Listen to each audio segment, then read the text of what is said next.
This is a demo that's been created by the community on molehillgaming.com. This is the kind of content that you will see more and more, and you can see the CPU usage is like nothing, like you hear 8%. This new feature, the codename is Molehill, and the idea is to give access to developers to hardware 3D GPU acceleration.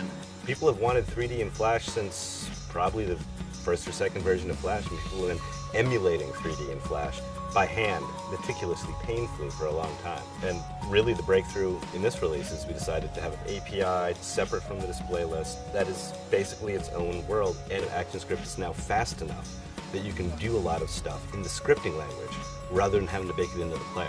It's literally a new way to render, and it's a new design architecture inside Flash. So the developer is coding against a single set of APIs that we call the Molehill APIs, and then we do the magic under the hood. You have to make a lot of choices on what you put in the API, what you allow people to do, and the even harder choice is what you do not include in the API.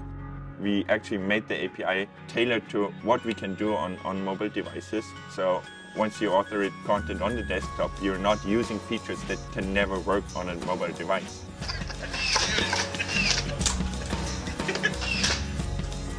What we do is directly send the pixel from the GPU on the screen on this GPU surface that we call Stage 3D.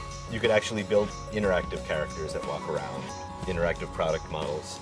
Fundamentally, Molehill isn't so much a 3D API, it's an interface to the GPU, a secure cross-platform way to access very, very fast, massively parallel hardware.